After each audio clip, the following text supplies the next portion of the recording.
오늘 날씨가 많이 춥습니다. 보니까 빈자리가 많이 보이는 것 같아요. 날씨가 너무 추워서 그런 것 같습니다. 수요 기도를 함께 모였습니다. 하나님께서 이 시간 하나님의 말씀으로 함께 은혜를 나누고 또 우리 기도 가운데 신실하신 하나님을 만나는 저와 여러분이 되시기를 원합니다. 네, 마태복음 5장부터 7장까지는 산상설교입니다. 지난주까지 해서 우리가 설교 말씀 중에 이제 두 번에 걸쳐서 산상설교의 말씀 본문으로 함께 나눴습니다. 예수님께서 제자들에게 설교하신 말씀이에요. 말씀으로 그들을 가르치셨습니다. 그리고 오늘 읽은 이 8장부터 9장까지는 예수님께서 행하신 그 기적의 사건들이 기록되어 있습니다. 특별히 병자를 고치신 사건들이 많이 기록되어 있습니다. 그 이후에 보면 복음서의 말씀을 보면 제자들과 함께 다니시고 함께 하나님의 나라의 그 비유를 가르치시고 그리고 마지막으로는 예루살렘에 입성하시고 순환을 당하십니다. 대속의 십자가 영광의 부활을 이루시는 그 사건이 이제 이어서 기록되고 있습니다. 그런데 우리가 오늘 본문 말씀에서 보면 먼저 생각해야 할 부분이 있습니다. 산상설교 그 앞부분과 그 뒤를 이어주는 이 마태복음의 그 흐름인 것입니다. 예수님께서는 산상설교를 하실 때 산 위에 올라가셨어요. 특별히 제자들을 데리고 올라가셨습니다. 기적을 보고 예수님께 수많은 사람들이 따라왔는데 그 무리, 그 군중과 구별해서 제자들을 구별해서 그들을 데리고 산 위에 오르셔서 산상설교를 하신 것입니다. 예수님은 제자들에게 제자도가 무엇인지를 가르치신 것이에요. 예수님과 함께 살고 예수님의 그 은혜를 따라 사는 것이 무엇인지 어떻게 사는 것인지를 말씀으로 가르치신 것입니다. 이제는 내 안에 그리스도께서 사시게 되면 우리에게 어떤 삶이 이루어지는지를 말씀하시는 것입니다. 사람들이 말하는 그런 복이 아니라 새로운 복을 기뻐하게 될 것이라고 말씀하셨어요. 하나님을 찾는 갈망으로 살게 되는 것, 하나님으로 만족하며 사는 것, 하나님의 의와 그 복음을 기뻐하며 거기에 참여하는 것을 영광으로 아는 것, 이것이 복이라고 생각하게 될 것입니다. 이웃을 사랑할 뿐만 아니라 원수를 용서하게 됩니다. 먹고 입고 마시는 이 내일의 염려에 사로잡혀 있지 않고 이런 문제에 온 인생에 몰두하며 살지 않고 그의 자녀를 먹이시는 그 하나님을 믿고 신뢰하며 살게 됩니다. 그리고 오늘 하나님의 나라와 그의 의를 구하며 살게 될 것이라고 말씀하신 것입니다. 이렇게 산상설교를 통해서 예수님은 제자들에게 말씀하신 것입니다. 그 마음의 삶의 중심에 예수님을 주님으로 모시고 살아간다는 것이 무엇인지를 말씀하신 것이요. 이것을 어디에서 가르치셨습니까? 산 위에서 말씀하신 것입니다. 성경에서는 산 위라고 하는 것이 갖는 의미가 있습니다. 하나님과 온전히 연결되는 장소, 하나님의 뜻과 온전히 대면하는 곳, 대면하는 장소를 뜻합니다. 예수님은 산 위에서 이렇게 말씀을 전하신 것입니다. 산 위에 오르신 것은 사람들이 하는 말들, 사람들의 어떤 생활 철학, 사람들의 이런저런 상황과 풍습과 구별하신 것입니다. 온전히 하나님의 말씀을 그 말씀 자체로 듣도록 하신 것입니다. 이스라엘 백성이 출애굽했을 때 홍해를 건너고 이제 모세의 인도를 따라서 이룬 곳이 있습니다. 시내산입니다. 거기에서 하나님께서 그들에게 계명을 주십니다. 어떻게 그렇게 계명을 주시느냐? 모세를 시내산에 오르도록 하셨습니다. 그냥 사람들이 함께 있는 그 평원에서 사람들과 함께 둘러앉아 있는 그곳에서 그렇게 하나님의 말씀을 계명으로 주시지 않으셨어요. 높은 시내산 위에 모세가 올라오도록 하셨습니다. 성지순례로 시내산에 올라가신 분들이 계실 겁니다. 나지막한 그런 산이 아닙니다. 매우 험한 산입니다. 지금도 순례객들에게는 그 길이 그래도 지금은 좋게 이렇게 올라갈 수 있도록 해 놓았습니다. 그런데도 지금도 거기에 올라가려면 거의 기어서 올라갈 정도라고 합니다. 저는 성지순례를 아직 못 가봤기 때문에 기어서 올라갈 정도라고 합니다. 라고 얘기를 합니다. 예, 그렇게 모세로 험한 산에 이렇게 오르도록 하신 것입니다. 올라가 보니 이제 하나님께서 구름이 그 산 위를 가리도록 하신 것이요. 이제 모세의 시야에는 땅 아래 이스라엘 백성들의 모습이 보이지 않습니다. 구름으로 가리도록 하신 것이요. 완전히 하나님께 집중하도록 하나님의 그렇게 규례를 받도록 하신 것입니다. 사람의 상황으로 생각과 철학으로 그들이 지금 살아가고 있는 삶의 풍습과 유행, 시대상에 따라서 하나님의 말씀을 무디지 않게 하고 혼잡스럽게 하지 않게 하고 온전히 하나님의 말씀 그대로 받도록 한 것입니다. 여러분, 우리가 어떤 안건이나 일을 처리할 때 사람들의 의견과 이 생각을 잘 들어봐야 합니다. 사람들에게 찾아가서 그들의 여론, 의견 이런 것들이 어떤 것인지를 살펴봐야 합니다. 그런데 하나님의 말씀에 대해서는 그렇지 않다는 것이에요. 산 위에 올라가야 하는 것입니다. 그대로 하나님의 말씀으로 순도 100%로 받는 것입니다.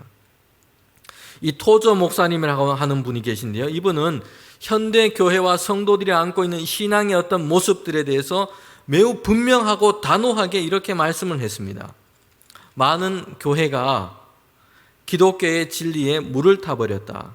그리하여 그것이 독이라고 할지라도 그 누구도 죽일 수 없고 그것이 약이라고 해도 그 누구도 고칠 수 없게 되었다. 이렇게 얘기를 한 것입니다. 하나님의 말씀을 산 아래서 들으려 하기 때문입니다. 요즘 시대에 맞추고 사람들의 풍조에 맞추고 내 처지와 입장에 맞추고 그렇게 하다 보니 희석되고 맹물처럼 되고 만 것입니다. 여러분, 두 가지 필요가 있습니다.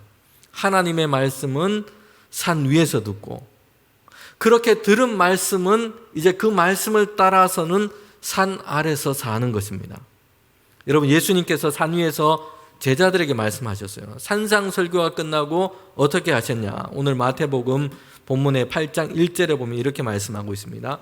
예수께서 산에서 내려오시니 수많은 무리가 따르니라. 제자들과 함께 이제 다시 산 아래로 내려오신 것입니다. 그냥 산 위에 집을 짓고 세상과는 거리를 두고 거기에서 명상과 도를 닦으면서 사시는 것이 아니에요. 이제 하나님께서 주신 그 말씀, 제자들에게 선포한 그 말씀을 가지고 제자들과 함께 산 아래로 내려오시는 것이요. 많은 사람들, 무리가 있는 그곳 가운데 오셔서 그들 사이에서 그 말씀을 가지고 살아가는 것입니다.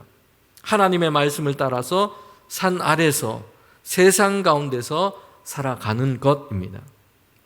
산 위에서 올라가셔서 하나님의 말씀을 듣도록 하신 것은요, 산 아래서 그들의 삶의 현장에서 그 말씀을 따라서 그 말씀을 붙들고 살아가도록 그렇게 하신 것입니다. 예수님께서 이렇게 말씀하셨습니다. 산상설교의 말씀 중에 보면 너희는 세상의 빛이다, 세상의 소금이다 말씀했습니다. 빛과 소금이라고 하는 이 정체성이 어디에서 드러나야 하는 것입니까? 세상이라는 것이에요. 세상 안에서 세상을 비추고 세상을 만나게 만드는 것, 이런 빛과 소금이다 라고 말씀하시는 것입니다. 예수님은 그래서 등불을 등경 위에 두어야 한다, 돛박 아래 두어서는 안 된다 라고 말씀하셨습니다. 등경 위에 두어서 어둠을 향해 비추도록 하신 것입니다. 돛박 아래 둔다면 등불을 켠 이유, 등불이 존재하는 이유, 그 역할을 제대로 하지 못하게 되는 것입니다. 하나님의 말씀을 따라서 우리가 어디에 살아야 하는지를 생각하게 됩니다. 교회와 예배 시간에만 작동하는 것이 아니고 이 말씀을 기준으로 가정 가운데서 학교와 직장 생활을 하는 것이요, 이웃과 세상살이 안에서 하나님의 말씀을 기준으로 거기에서 살도록 우리를 부르신 것입니다. 여러분, 다니엘을 보면, 성경에 나오는 다니엘이라고 하는 인물을 보면 하나님만 예배하고 경외해라 라는 이 말씀을 가졌고 뜻을 세웠습니다. 그리고 다니엘은 이 말씀을 가지고 어디에서 살았냐면 포로로 잡혀간 이 바벨론 땅에서 살았다는 것이요. 왕의 명령으로 신상을 만들고 거기에 절을 하도록 합니다. 우상에 드려진 그 제물을 먹도록 그렇게 합니다. 바벨론식의 이름을 바꾸어 살도록 합니다. 왕 외에는 어느 누구에게도 기도해서는 안 된다 명령을 내린 그 땅에서 하나님의 말씀을 가지고 살도록 하신 것이에요.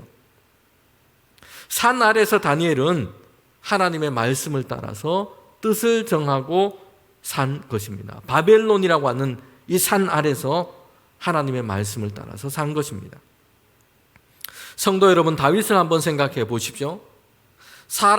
구원은 사람의 많고 적음에 달려있지 않고 전쟁은 하나님께 속한 것이다.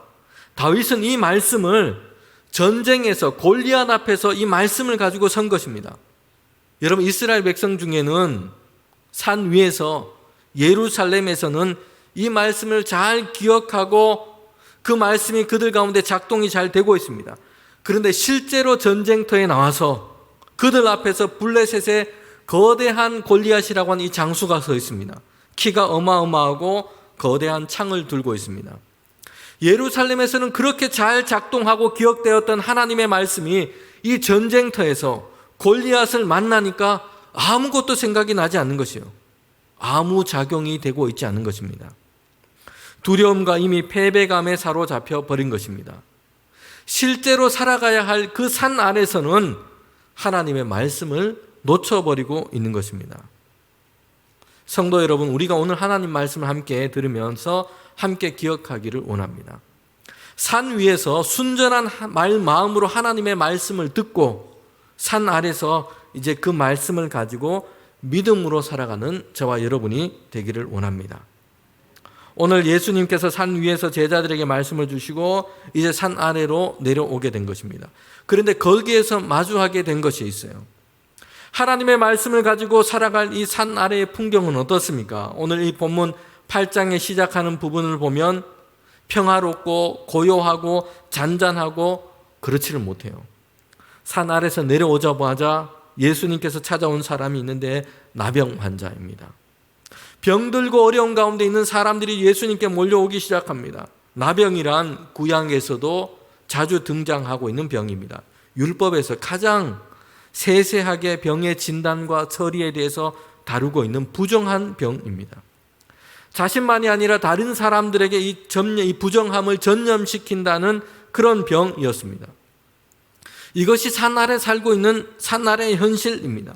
산 아래의 현실은 질병, 고난, 악한 영이 활동하고 있습니다. 거기에 사로잡혀서 고통과 신음하고 있는 사람들이 있습니다. 사실 오늘 우리도 이런 산 아래의 현실 가운데 살아가고 있습니다. 예수님께서는 손을 내밀어 그 병자, 나병 환자를 고치셨습니다. 그리고 이제 말씀을 보면 이렇게 병 가운데, 고통 가운데 있는 사람, 중풍병자, 열병에 걸린 사람, 귀신 들린 사람을 고치시고 치유하신 사건이 계속해서 나오고 있습니다. 예수님은 고상한 철학이나 윤리, 도덕을 가르치는 선생으로 이 땅에 오신 것이 아니에요. 인생에 도움이 되는 어록이나 격언을 받는 것으로 여러분, 이 주님 앞에 있는 이 사람들은 만족할 수 없다는 것이에요.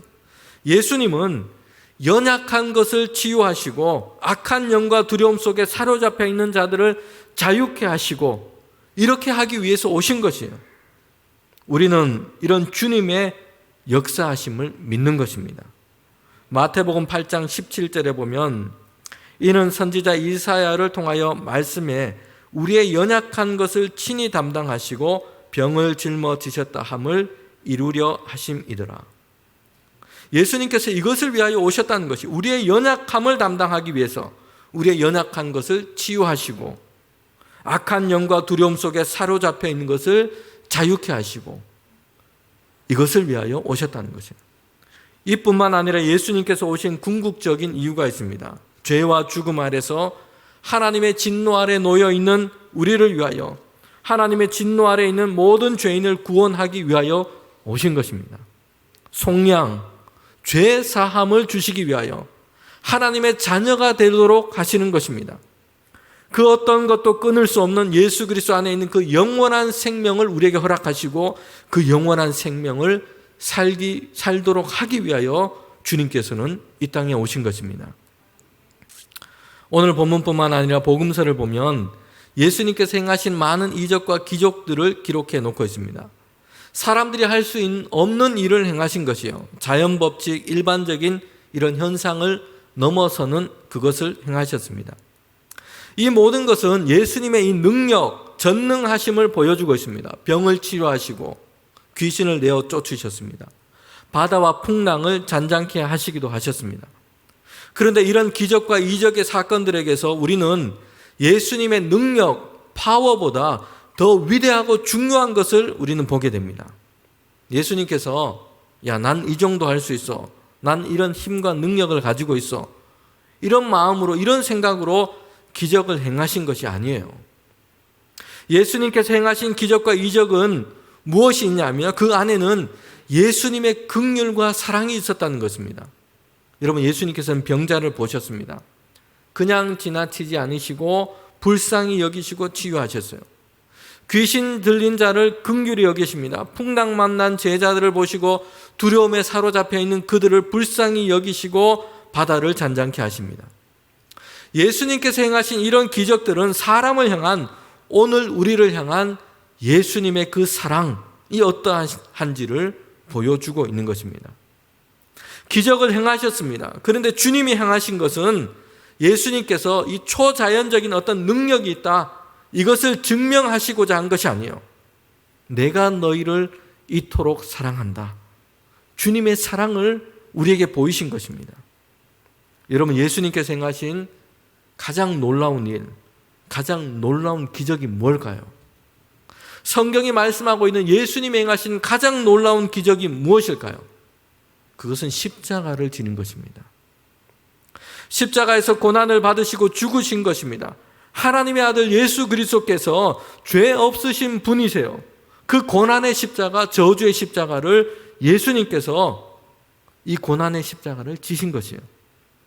예수님 스스로는 지셔야 할 이유가 없습니다. 그런데 우리를 대신하여, 우리의 죄를 대신하여 주님께서 그 십자가를 지신 것이에요. 골고다 언덕에서 십자가에 매달려 계실 때 조롱하는 사람들이 예수님께 이렇게 얘기를 합니다. 너가 그리스도라면 너 자신을 한번 구원해 봐라. 그 십자가에서 내려와 봐라. 여러분, 예수님은 그렇게 하실 수 있는 능력을 가지신 분이십니다. 십자가에서 내려오시고 천사를 동원해서 로마의 군대, 그 군병들, 조롱하는 사람들을 혼쭐을 내시고 그렇게 할 수 있는 능력을 가지신 분이세요. 그런데 죽기까지 순종하심으로 고난의 십자가를 지셨습니다. 하실 수 있지만 하시지 않으신 것이에요. 여러분, 이것이 예수님께서 행하신 가장 위대한 기적인 것이에요. 그렇게 해서 대속의 사랑을 이루신 것입니다. 성도 여러분, 예수님께서 행하신 그 기적, 그 사랑이 능력인 것입니다. 고린도전서 13장에 보면 사랑이 없으면 아무것도 아니라고 말씀하고 있습니다. 예언도 방언도 모든 은사도 사랑이 없으면 아무것도 아니라고 말씀하세요. 반대로 말하면 사랑이 능력이라고 말씀하고 있는 것입니다. 사랑 때문에 예수님은 죄인된 우리를 위하여 놀라운 일을 행하셨습니다. 그리고 사랑 때문에 예수님은 예수님 자신을 위하여 하실 수 있는 일을 하지 않으신 것이요, 그 사랑이 능력인 것입니다. 산 아래에서 내려오셔서 예수님께서 행하신 두 번째 사건이 있는데요, 그것은 오늘 우리가 본문으로 읽은 이 말씀이에요. 백부장의 하인을 치료하신, 고치신 이 사건입니다. 성경을 보다 보면 예수님의 어떤 그런 감정, 반응에 대해서 자주 말씀하고 있는 것을 보게 돼요. 슬프다, 우셨다, 이런 말씀이 많이 나오고 있습니다. 목자 없는 양떼처럼 그렇게 유리하는 그 백성을 보며 예수님께서 마음 아파하신 것이요. 그런데 잘 보지 못한 반응이 오늘 말씀에 본문에 등장하고 있습니다. 놀라시다라는 것입니다. 사실 예수님은 웬만해서는 놀라지 않으신 분이에요. 풍랑 속에서도 주무시는 분이셨습니다. 그런데 오늘 본문에 보면 예수님의 이 말씀 중에 예수님에 대해서 말씀하는 이 단어 중에 생소한 단어를 보게 된 것입니다. 놀람입니다. 사실 예수님의 주특기는 놀라게 하시는 분이세요. 사람들에게 비유로 막 가르쳐서 그 가르침에 사람들이 놀라게 하고, 풍랑이는 물 위를 걸으셔서 막 제자들이 유령이 나타났다고 놀라게 하시고, 풍랑을 잔잔케 하셔서 또 놀라게 하시고, 기적과 이적을 행하셔서 사람들을 놀라게 하시고, 예수님은 주로 놀라게 하신 분이셨어요. 그런데 오늘 본문에 보면 다른 본문에서 볼 수 없는 말씀을 보게 돼요. 예수님이 놀라셨다는 것이에요. 왜 놀라셨을까요? 무엇 때문에 놀라셨다고 말씀하고 있습니까? 성경에 보면 예수님의 놀람에 대해서 말씀하는데 거기에는 한 사람의 믿음 때문에 놀라셨다라고 말씀하고 있는 것입니다. 이방인 백부장의 믿음 있는 것을 보고 그 믿음을 보고 놀라셨다라고 말씀합니다. 저는 이 말씀을 읽으면서 저와 우리 교회를 향한, 우리 성도님들을 향한 이런 소원과 기대가 있습니다. 나도, 또 우리 교회도, 성도들도 예수님을 좀 놀라게 했으면 좋겠습니다. 우리가 예수님께 나아가는 그 믿음을 보고 예수님이 놀라셨다. 여러분, 이렇게 되기를 소원합니다. 여러분, 백부장의 이야기를 한번 살펴보세요. 가버나움에서 예수님이 들어가셨을 때, 여러분, 거기에서 이 백부장을 만나게 된 겁니다. 이 지역은 갈릴리 지역 중에서 중심되는 그런 지역 도시 중에 하나입니다. 군사적으로 아주 중요한 거점이었어요. 당시 이 분봉왕 헤롯이 이곳을 다스리고 통치했습니다. 로마에 직접적으로 파견된 큰 규모의 이런 군대가 주둔해 있던 곳은 아니었어요. 그런데 백부장을 중심으로 군대를 조직해서 이렇게 소집해 놓았던 그런 지역이었습니다. 백부장이라고 하는 이 지위는 로마 이 군대 안에서 초급 장교였습니다. 주둔 지역 안에서는 권세를 가지고 있는 그런 사람이었어요. 그의 명령과 말에 아주 큰 파급력을 가지고 있는 그런 사람이었습니다. 여러분, 그런데 그가 예수님께 직접 나온 것입니다. 동일 본문인 이 누가복음에 보면 유대인 장로를 보냈다고 얘기를 하고 있어요. 그런데 마태복음에 보면, 우리가 읽은 이 마태복음에 보면 백부장이 직접 예수님께 나왔다고 말씀하고 있어요. 백부장은 이방인입니다. 그가 로마인이건 아니면 이방 민족이지만 로마 군인이 되어서 시민권을 가졌던 그런 로마인인 것입니다. 마태는 이 백부장이 직접 예수님께 나왔다고 강조하고 있습니다. 그런데 마태복음은 유대인을 향한 복음서예요. 유대인을 향해서 쓴 복음서입니다. 마태가 이렇게 직접 이 이방인인 백부장이 예수님께 직접 나왔다고 강조하고 있는 것입니다. 이방인 백부장의 이 믿음을 강조하고 있을 뿐만 아니라 마태는 유대인들의 믿음 없음을 지금 드러내고 있는 것이에요. 소위 하나님의 백성, 하나님의 선민이라고 말하고 있는데 그들이 오히려 예수님을 보고 있지 못한 것입니다. 예언자들을 통해서, 선지자들을 통해서 징조와 말씀으로 이렇게 말씀하셨는데 예수님을 알아보지 못하고 믿고 있지 않은 것이에요. 그런데 오히려 이방인 백부장이 예수님께 나와서 예수님께 지금 간청하고 있는 것입니다. 예수님을 주님으로 부르고 믿고 있는 것이요. 여러분, 백부장이 왜 예수님께 나왔습니까? 오늘 말씀에 보면 자신의 종이 지금 병들었기 때문입니다. 하인이 지금 중풍병에 걸려 있습니다. 사랑하고 아끼는 그런 하인이었습니다. 아마도 그 집에 주인 집의 전체 살림을 도맡아 했던 청직이거나 실제 아들처럼 아끼고 돌보았던 그런 하인으로 짐작이 됩니다. 이 하인이 중풍병에 걸려서 몹시 괴로워하는 중에 있어요. 백부장은 이 하인의 병을 고치기 위해서 주님을 찾고 주님께 간청하고 있는 것입니다. 여러분, 주님이 주목하고 있는 이 백부장의 믿음은 간청하는 믿음이었어요. 자신도 아니고 이 하인의 문제 때문이었습니다. 쉽지 않은 일이에요. 중풍병에 걸려서 이제 움직이기 어려운, 그렇게 누워버린 상태입니다. 치료나 회복에 대한 희망이 별로 보이지 않는 상태라는 것이에요. 그런데 백부장은 주님께 찾아왔습니다. 그리고 백부장은 나름대로 이 가버나움이라고 하는 곳에서 자신의 지위와 권위가 있는 사람이요. 다른 사람들에게 아쉬운 것, 이거 말하는 것 자연스럽지 않은 사람입니다. 그의 체면, 그의 지위가 있는 그런 사람이었습니다. 그런데 이 모든 것을 다 내려놓고 예수님을 향해서 주님, 주여라고 부르며 이렇게 나오고 있습니다. 로마 군인으로서는 정말 이것은 대단한 일입니다. 퀴리오스라고 하는 이 단어는 황제나 자신의 어떤 직속 상급자에게나 붙였던 호칭이었어요. 그런데 예수님을 향해서 주님, 주여라는 이 호칭, 예수님께 이 호칭을 부르면서 주님께 이렇게 간청하고 있다는 것이요. 자신의 하인의 병, 이 병을 고쳐달라고 주여라고 예수님께 간청하며 나오고 있습니다. 여러분, 백부장은 히브리서가 말하고 있는 이런 믿음을 가졌습니다. 히브리서 11장 6절의 말씀입니다. 믿음 없이는 하나님을 기쁘시게 하지 못하나니 하나님께 나아가는 자는 반드시 그가 계신 것과 또 자기를 찾는 자에게 상 주시는 이심을 믿어야 할지니라. 여러분, 백부장은 하인을 위해서 예수님을 지금 찾고 있습니다. 병을 고쳐달라고 예수님께 지금 간청하고 있는 것이요. 주님을 찾는 자에게, 주님께 나아가는 자에게 예수님께서는 주님은 은혜를 베푸시고 응답하시고 상 주시는 분이심을 백부장은 믿은 것이에요. 성도 여러분, 간구하고 간청하고 계십니까? 주님께 그렇게 여러분 간구하고 간청하고 계십니까?